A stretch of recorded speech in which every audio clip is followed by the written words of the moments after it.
You're exhausting yourself caring about things, music, that will not matter to you in 10 years. I promise you this, I'm not guessing. Music, I spent 38 years sitting with people in their final weeks and days, listening to what they actually said when they knew time was almost gone. Music. And I can tell you with complete certainty that most of what is eating you alive right now, most of what keeps you up at night, most of what you are sacrificing your peace for will evaporate. Music. It will simply stop mattering. The tragedy is that you will not realize this until you are much older or sicker or closer to the end than you want to be. You will look back and think, why did I waste so much of myself on that? I have watched this happen to other people more music than 2,000 times, and I have lived it myself. I know what falls away, and I want to tell you now, while you can still do something with this information.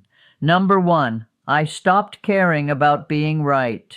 This was one of the hardest ones for me because I spent most of my life believing that if I was right about something, I had an obligation to make sure everyone else knew it. I would argue. Music would push. I would bring up evidence. I would circle back to conversations days later with new points. Music, I thought I was being helpful. I thought truth mattered. And truth does matter, but not the way I thought it did.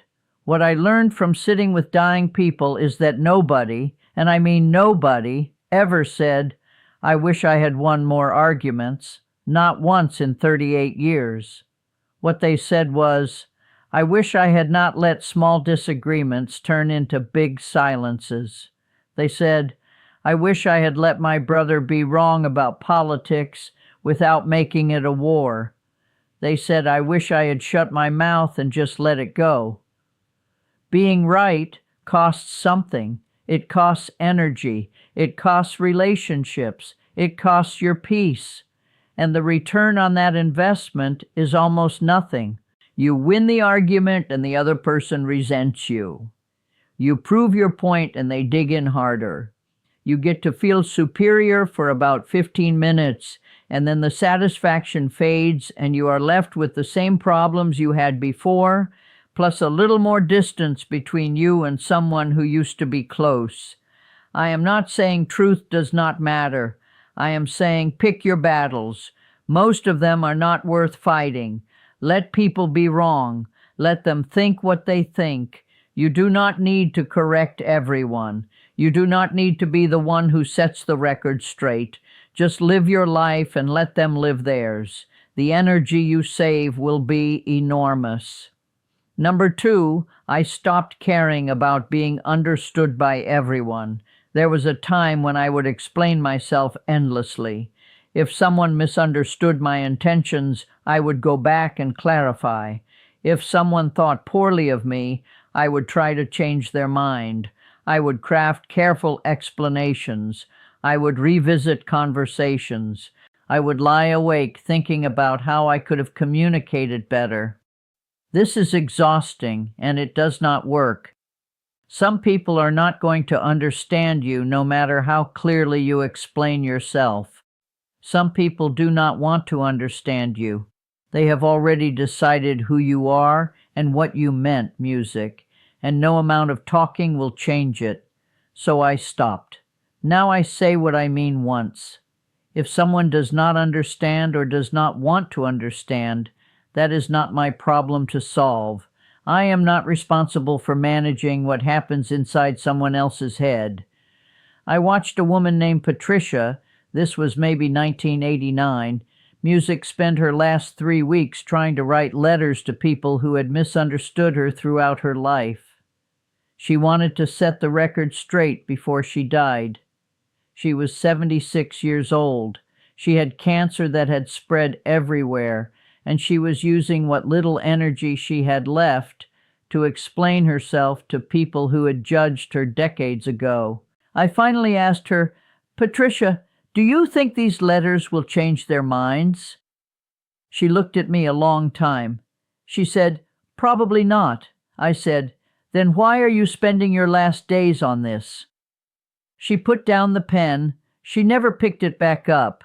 She spent her remaining time with her grandchildren instead. Let yourself be misunderstood. The people who matter will know who you really are. The people who do not will believe whatever they want anyway. Number 3, I stopped caring about what my body looks like. I am not talking about health. Health matters. I'm talking about appearance.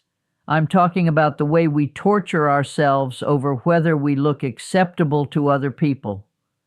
Music, I spent decades worrying about my weight, my skin, my hair, my music clothes. I would not wear certain things because I thought my arms looked wrong. I would not swim because I did not want people to see my thighs. I would look in the mirror and catalog everything that was not right. Do you know how much time that takes? Do you know how much mental energy that consumes, and for what? So that strangers would not think critical thoughts about me, so that I could meet some standard that kept moving. Anyway, music at 92, I can tell you that your body is a vehicle. Music, that is all it is. It is the thing that carries you around while you are alive. It is not a performance. Music, it is not a project. It is not something that needs to be perfected before you are allowed to enjoy your life. Every single person who ever looked at you critically, every single person who ever made you feel like you were not thin enough, music, or pretty enough, or young enough, they are dealing with their own pain. Their criticism of your body is not actually about your body. It is about their fear and their insecurity and their inability to accept their own flesh. Do not let their suffering become yours. Wear what you want. Eat the food. Go swimming. Stop hiding yourself until you look the way you think you are supposed to look. You will never get there. The standard is a lie. And you will wake up one day at 92 in a body that barely works anymore, and you will think, I wish I had enjoyed it more when it still could do things. I wish I had worn the dress. I wish I had eaten the cake without shame. I wish I had stopped punishing myself. Number 4, I stopped caring about keeping up. This one happened gradually and then all at once. For most of my life, I felt this pressure to stay current, to know what was happening in the news, to understand the new technology, to have seen the movies everyone was talking about, to have opinions about the controversies of the moment. I read newspapers and watched the evening news and felt anxious if I fell behind. I thought staying informed was a moral obligation. Then somewhere in my 80s, I realized something. The world is going to keep making noise, whether I listen or not. The news cycle is designed to make you feel like everything is urgent music, and everything requires your attention, and everything is a crisis. But it is not true. Most of what feels urgent today will be completely forgotten in 6 months. The thing everyone is arguing about this week will be replaced by something else music next week. I stopped trying to keep up with all of it. I pick a few things I actually care about, and I pay attention to those. I let the rest go. I do not know what the latest controversy is on the internet. I do not know what the young people are saying on their phones. I do not know which celebrity did what, or which politician said something outrageous. And my life is not worse music for it. My life is better. I have peace. I have mental space. I have room for the things that actually matter to me. You do not have to keep up with everything. You are allowed to opt out. You're allowed to say, I do not have an opinion about that because I have not been following it. You are allowed to let the noise pass you by and focus on what is real and close and true. Number 5, I stopped caring about old grudges. I held on to resentments for decades. There were people I had not forgiven for things they did in the 1960s. I would think about them and feel the anger rise up in me like it was still fresh. I kept mental wrongs done to me. I rehearsed conversations I would never have. I fantasized about confrontations. And the whole time, music the people I was angry at had no idea. They were living their lives. They had probably forgotten whatever they did that hurt me. The only person being harmed by my grudge was me. I was carrying this weight around everywhere I went, and they were not carrying anything. In hospice work, I saw this pattern over and over. People on their deathbeds suddenly desperate to forgive or be forgiven. Families scrambling to repair decades of distance in the final days. Brothers who had not spoken in 40 years trying to squeeze a lifetime of reconciliation into one hospital visit. And sometimes it worked. Sometimes grace showed up at the last music minute, but often it did not. Often there was not enough time, or one person had already died, or the hurt was too deep to repair quickly. And music would watch people die with regrets still in their hearts. So I stopped waiting. I forgave everyone, not because they deserved it and not because what they did was okay. I forgave them because I did not want to carry it anymore. Forgiveness is not a gift you give to the person who hurt you. It is a gift you give to yourself. Music. It is putting down a weight that was never doing anything except making you tired. I do not think about those old injuries anymore. I do not have the energy for it, and I do not want to waste the time I have left on anger from 50 years ago. Number 6, I stopped caring about what my adult children think of my choices. This one will be controversial. I know that. But I raised 3 children. Music. I gave them everything I had for decades. I sacrificed. I worried. I lost sleep. I made choices I did not want to make on music because I thought it was best for them. And then they grew up. They became adults with their own lives and their own opinions. And somewhere along the way, I realized I was still trying to please them. I was making decisions about my own life based on whether my children would approve. I was afraid of their judgment. I was afraid they would think I was being foolish or selfish or making bad choices. My children love me. I know they do. But they are not always right about what is best for me. They worry about me the way I used to worry about them. And sometimes their worry leads them to opinions I do not share. When my husband Tom died in 2012, music they thought I should move into assisted living immediately. They thought living alone was dangerous. They had all these ideas about what I should do with my own life. And I listened. I considered their perspective. And then I made my own decision. I stayed in my apartment. I got a medical alert button. I made some adjustments, but I did not let their fear override my own judgment about my own life. Your children, if you have them, will have opinions about you. They will think you should do things differently. They will worry. They will sometimes try to control you because they love you and they are scared. But you are still you. You are music, still an adult who gets to make your own choices. You do not stop being a whole person just because your children are grown and concerned. Love them, listen to them, and then make your own decisions anyway. Number 7, I stopped caring about being productive. This is the hardest one for my generation, and I suspect it is even harder for yours.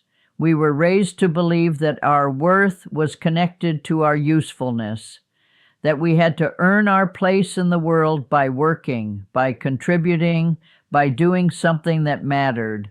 Retirement was terrifying for a lot of people I knew because suddenly they did not have a role, they did not have a title, they did not have somewhere to be and something to accomplish, and they felt like they did not matter anymore.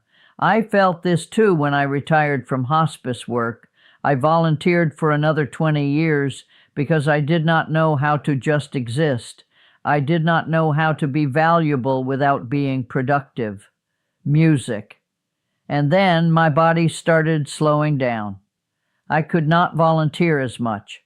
I could not do as much. I had to learn to just be. This was one of the most difficult lessons of my life. Learning that I am still worthy of love and space and air and food, even when I am not producing anything.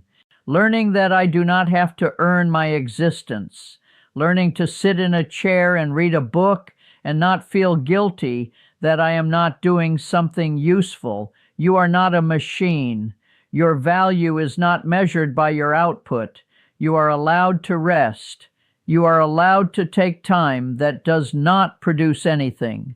You are allowed to have hours and days that are just for being alive, music not for accomplishing. The cult of productivity is lying to you. It is telling you that every moment must be optimized. Every hour must count. Music. Every day must move you towards some goal. But that is not how a good life is actually lived. A good life has space in it. Music. A good life has rest. A good life has moments where you are doing nothing except existing. Music. And that is enough. I am 92 years old. I have watched over 2,000 people die. I have seen what they let go of and what they held on to. I have heard what they wish they had done differently. Music. And the through line, the common thread is this. They cared too much about the wrong music things for too long.